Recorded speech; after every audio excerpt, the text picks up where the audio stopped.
ونو یو وخت د یو ځنګل په خوا کې د باینګا په نوم یو ځوان بوټ به اوسېده چې نه یې میرمن لرله او نه بچي. دی یوازې و، ځکه دومره پیسې ورسره نه وې چې واده ورباندې وکړي او د ښځې څښتن شي. باینګا به هره ورځ ځنګل ته چې بوټي راوړي. ځنګل ته په همداسې یو سفر کې د ونو غنو په منځ کې شور ماشور واورېده. پسې ورغې چې پته یې ولګوي. که ګوري د ونو غنو د منځ په یو تش ځای کې څو کسه هلکانو یوه کوچنۍ ګیدړه راایساره کړې ده. د پښو په تړلو یې بوخت دي. ګیدړه ښکلې وه، تورې سترګې یې پړکېدلې. باینګا له هلکانو پوښتنه وکړه، تاسې دا چیرته ومونده؟ دوی د میدانۍ په بر سر کې یوې سوړي ته لاس ونیو. ویل هلته. باینګا بیا وپوښتل، نو تاسو څه غواړئ؟ څه ورسره کوئ؟ هلکانو ځواب ورکړ، څرمنې باسو، خرڅوي. باینګا کوچنۍ ګیدړې ته کوس پاس وکتل، سر یې وخوځاوه. ویل که لویه وې لا یوه خبره، خو اوس ډېره وړه ده. د کنکي حیوان وژل د شرم خبره ده، بې انصافي ده. که یې زه درنه ژوندی واخلم راکوئ؟ هلکان راضي شول او باینګا چې په جیب کې 100 روپۍ لرلې هغه یې هلکانو ته ورکړې. ګیدړه یې رانیوله. هلکانو پیسې واغستې، منډې کړې او باینګا کوچنۍ ګیدړه د سوړې خولې ته ورسول. پښې یې ورخوشې کړې، پرېښوده. ویل ځه بیرته خپل غار ته ننوځه او خپل مور و پلار ته ورشه، خو چې بل ځل بې احتیاطي ونه کړې، هسې نه بیا ظالمانو ته په ګوتو ورشي. کوچنۍ ګیدړه د خپل ژغورونکي خبرو ته تم نه شوه. د سترګو په رپ کې په سوړه ننوته. د ګیدړې پلار چې خپله لور ژوندۍ ولیده، په سترګو کې د خوشحالۍ اوښکې ډنډ شوې. په لور یې غېږ وګرځوله. ورته یې ویل له ما سره ویره وه چې بیا به دې ژوندۍ ونه وینم، بچی کیسه راته وکړه. کوچنۍ ګیدړې خپل پلار ته وویل چې څنګه یو مهربانه بوټ به ورباندې پیښه وکړه او دا یې هلکانو چې د دې د پوستولو نیت یې کړی و په پیسو رانیوله. پلار یې ورته ویل نو پوهېږي ته باید اوس څه وکړې؟ ته باید د دې سړي د خو بدل ورکړې. زمونږ ګیدړو دا دستور دی چې د بل د خو په مقابل کې همیشه ښه کوو. ته باید له هغه سره د خو کولو څه لاره ومومې. کوچنۍ ګیدړه راضي شوه. دې ته باینګا نه یوازې مهربانه بلکې ښکلی هم ښکاره شوی و او ویې پتهیله چې له بوټبه سره به د هغو کوډو په مټ مرسته کوي چې ګیدړې ورسره بلدې دي. څه موده پس ګیدړه له سوړې راووته. په ځنګل کې د باینګا لټون پیل کړ. هغه یې په داسې حال کې چې بوټي یې کول وموند. دی د کوډو په مټ ځان د یوې ښکلې پیغلې په بڼه ورښکاره کړ چې د مرمر غوندې سپین مخ او د تورو وریښمینو غوندې پړک کنده تور ویښته یې لرل. پیغله باینګا ته ورنږدې شوه. ورته یې وویل ستړی مه شې وروره. خیر ویسي. ولې بوټي ټولوې؟ یو څه خو خرڅوم او یو څه نور کور ته وړم چې ځان ته ډوډۍ ورباندې پخه کړم. نو ته پخپله ځان ته ډوډۍ پخوې؟ او نو څوک یې راته پخه کړي؟ ستا په کور کې بل هیڅوک نشته؟ نه، بیخي یوازې یم. ښه زه هم تا غوندې یوازې یم، بل هیڅوک نه لرم. آیا نه غواړې چې واده سره وکړو؟ د باینګا مخ تک سور شو. سترګې یې ښکته واچولې. شیبه نیمه پس یې راهسکې کړې. ویل له ما غوندې بېوزلي سړي سره واده به دې په خیر وي؟ بېوزلي څه ته وایي؟ زه شکر لاسونه لرم. له بېوزلۍ ولې وویرېږم؟ زه ولې لاسونې رابر ونه وهم او کار ونه کم؟ لنډه ده چې په ښکلې پیغلې بدلې شوي ګیدړې او خوار باینګا واده سره وکړو. ګیدړې لکه څنګه چې تر واده د مخه ویلي وو مټې یې راونغښتې. د خامکو کار یې شروع کړو. دې تر هغه پورې ډډه ونه لګوله چې په 9 دستکولونو او کڅوړو باندې د خامکو رنګارنګ رسمونه بشپړ نه کړل او دا څه معمولي ډیزاینونه نه. د دې خامک کړي مرغان داسې ښکارېدل لکه رښتیاني مرغان چې الوزي. هوسۍ داسې وې لکه ژوندۍ هوسۍ چې ترپکې وهي. ولاړ اوږده واښه چې بادونو ته یې نڅا کوله. دومره ژوندي انځور شوي وو چې ناڅاپه به دې سپېږمې ورته کش کړي چې له تاندې خوشبویه یې خوند واخلي او د کبانو یې په اول نظر کې د اوبو په منځ کې له روانو کبانو فرق نه کېده. دې د خامکو دا ټول کار په 5 ورځو کې بشپړ کړ او میړه ته یې وویل باینګا دا شیان مارکیټ ته در سره یوسه، ویې پلوره. دغه تر ټولو لویه کڅوړه چې ده دا پاس وزړوه. دا به د خلکو پام درته راوړی. خو ګوره یو خبره به نه هېروي، هیڅ چاته به نه وایي چې دا د چا د لاس کار دی. ښه باینګا ورته سر وخوځاوه. خامکي کڅوړې او دستکولونه یې په بوجۍ کې واچول. بازار ته روان شو.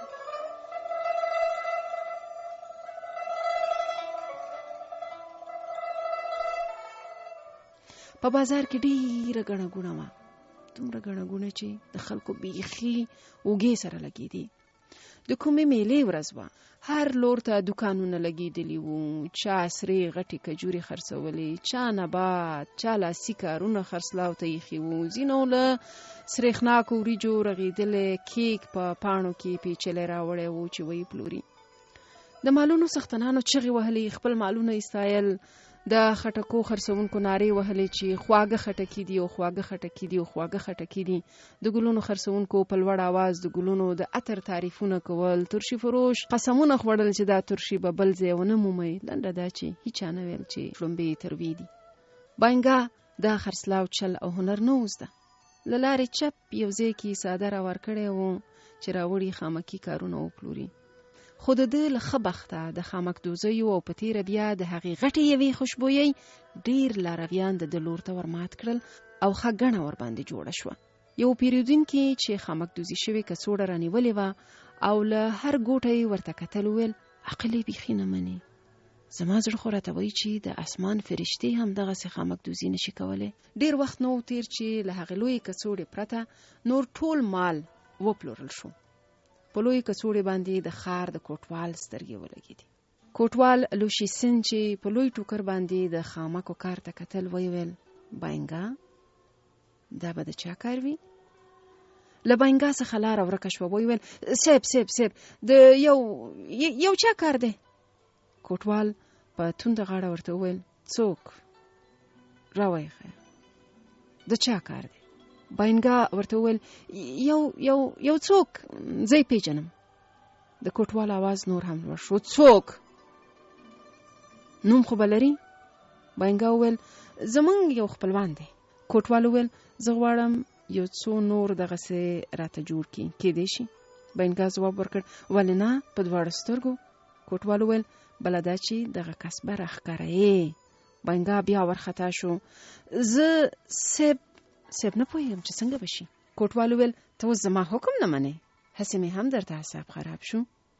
نور یې مه خرابوه، ټول که دا دوکان دې ټول که، راځه چې پسې ځو. د باینګا چاره نه وه. کوټوال یې د کور دروازې ته ورساوه او خپلې میرمن ته یې لاس ونیو چې دې جوړ کړی دی. ښکلې میرمن په ویرېدلو سترګو ور وکتل. سترګې د سرو سکروټو غوندې قهرجنې او تاوجنې وې. کوټوال داسې وګڼله لکه په زړه یې چې لګېدلې وي. د ناشنا ښځې حسن اور ورباندې بل کړ. خدای خپل باچا ته تر هر چا وفاداره و او دغه خوشحالي د خپل زړه تر خوشحالۍ ډېره ورته مهمه وه. د ځان سره یې وویل چې که دا ښځه باچا ته ورښکاره کړي بادشاه به ډېر خوشحاله شي، د خپلو ښکلیو په ټول کې به یې شامله کړي او دی به د لوی انعام مستحق وګڼي. کوټوال د نورو خامک دوزیو د فرمایش خبره هیره کړه، په آس یې پښه واړوله او په تراټ یې ځان پادشاهي ماڼۍ ته ورساوه. د بادشاه ته وویل چې دغسې ښکلې خامک دوزي د ډېرې ښکلې میرمنې د نازکو ګوتو کار دی چې د هګیو په شکل ګرد بیضوي مخ، د پیروي په رنګ سپین پوست، د لالو غوندې سرې شونډې او تورې پړکېدونکې سترګې لري. د زیاته کړه صاحب خامکي کبان یې داسې ښکاري لکه کبان چې په رښتیا په اوبو کې ځغلي، لکه د اوبو چې په رښتیا چونهاړې وي، لکه هوسۍ چې په رښتیا ټوپکې وهي. بچا پوښتنه وکړه دا میرمن څوک ده؟ چیرې اوسي؟ کوټوال ورته وویل صاحب د باینګا بوټبه ښځه ده، راولئ ماته یې راولئ سمدستي، که نه راتله په زور یې راولئ هلئ. د پوټبه له کوره د کوټوال بې رقمه وتو ګیدړه نجلۍ پوکړې وه چې جنجال به ورته جوړېږي. میړه ته یې وویل باینګا دغه سړی به خامخا ما باچا ته ورولي، خو زه په هیڅ وجه نه غواړم چې له تا بېله شم. ته همدا اوس بېله ځنډه غره ته لاړ شه.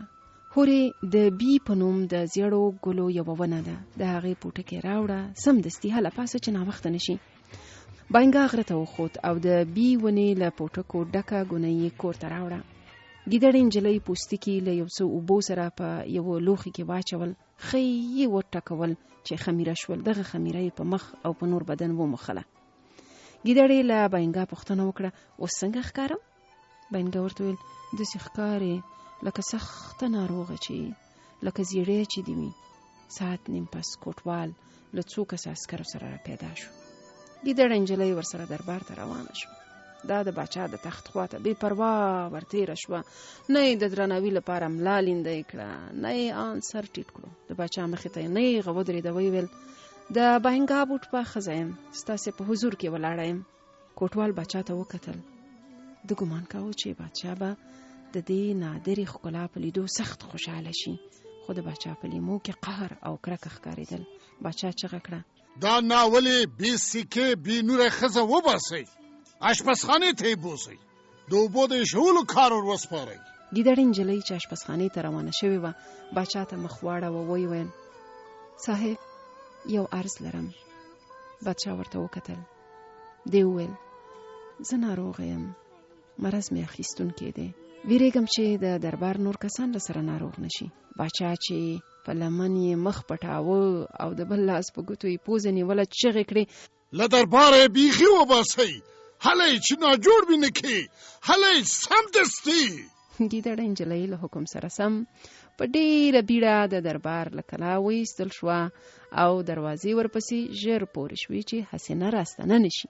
ګیدړې نجلۍ ته د درباریانو ورختایي خندا وروسته، خو ویې نه خندل. تر هغې پورې د ناروغانو غوندې بیسیکې روانه وه چې د پاچاهۍ کلا عسکرو نور نشوه لیدلی. دغه وخت یې هغه د چا خبره دوې پښې خپلې کړې، دوې په پور واخیستې، منډه یې کړه چې څومره زر کېدی شوې هغومره زر یې ځان کور ته ورسوه. هورې باینګا او میرمنې فیصله سره وکړه چې دا ځای به پرېږدي او بلې پاچاهۍ ته به کډه کوي. دوی کډه په شا بلې پاچاهۍ ته روان وو او د دربار په منځ کې قهرېدلي بادشاه په موقوف شوي کوټوال باندې د لښتو باران جوړ وو. باچا به د لښتو له هر ګزار سره دا پوښتنه تکراروله، تا دغه ناولې ناروغه میرمن د څه لپاره دلته راوسته؟ مطلب دې څه و؟